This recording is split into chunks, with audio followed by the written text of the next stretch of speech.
तब कहा जाता है ऊंचे ते ऊंचा। किससे टैली किया? जो भी संसार में पार्टधारी हैं, रंगमंच पर पार्ट बजाने वाले होते हैं ना, तो कोई ऊंचा पार्ट बजाते और कोई नीचा पार्ट बजाते। ऊंचा पार्ट बजाने वालों की महिमा करते हैं या नीचे पार्ट बजाने वालों की महिमा करते हैं? ऊंचा पार्ट बजाने वालों की महिमा करते। रावण की कोई महिमा करता है? करता है?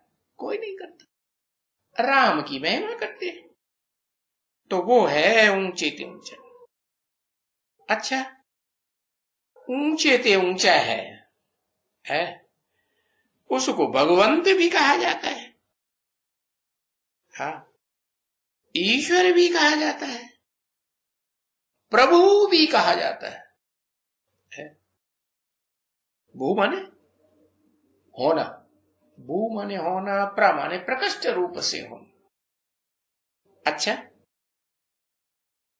वो पतित पावन भी है, ज्ञान का सागर भी है, सुख का सागर भी है, शांति का सागर, संपत्ति का भी सागर है।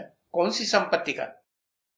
सूक्ष्म संपत्ति का, हद की संपत्ति का कि बेहद की संपत्ति का है?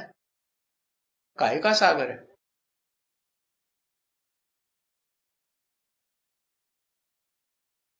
दोनों का सागर है। ऐसे नहीं कहेंगे कि सूक्ष्म संपत्ति का सागर है या स्थूल संपत्ति का, धन दौलत का सागर है। नहीं, सूक्ष्म संपत्ति तो है ज्ञान की धन संपत्ति है। उसको सागर नहीं कहा जाता। क्या कहा जाता है? उसको तो ज्ञान की रोशनी वाला कहा जाता है ना। तो ज्ञान की रोशनी वाला सूर्य है या सागर है? वो तो सूर्य है, और वो सबसे डिटैच। क्या उसको किसी से टैली नहीं कर सकते। तो देखो, पहले पहले तो उनकी महिमा करनी चाहिए। उनकी माने किन की? जिनमें निराकार आत्मा भी है और साकार पार्ट बजाने वाली आत्मा भी है, दोनों हैं। इसलिए कहा उनकी, उसकी नहीं कहा। क्या कहा? उनकी। दोनों आत्माओं की साथ साथ महिमा है, या अलग कर देंगे तो महिमा है?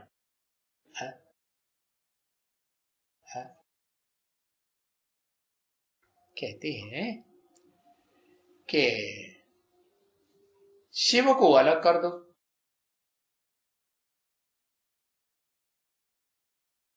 कहते हैं ना शिव शंकर भोलेनाथ, और उसमें से शिव को अलग कर दो, टोटल अंश मात्र भी परसेंटेज शिव का न रहे तो क्या बन जाएगा?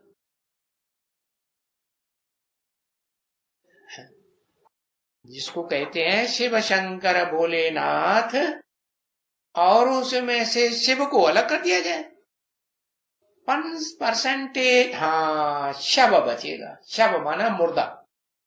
क्या उसमें से ई क्यों अलग कर दिया? अरे ई अलग कर दिया तो कुछ भी नहीं बचा। अरे ये तो सांड बच गई, इसको तो जल्दी से खलास करो, भगाओ यहां से, घर में नहीं रहने दो। क्या रह गया? है मुर्दा रह गया, मुर्दा घाट में जाने दो, बिल्कुल ही मुर्दा है। तो देखो, शांति का सागर वो कब है? तब है जब उसमें ई है। ई माने क्या?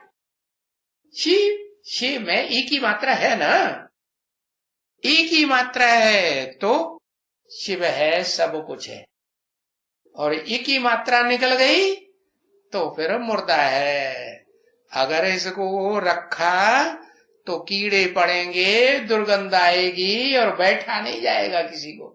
अब भागेंगे कि नहीं? सब भाग खड़े।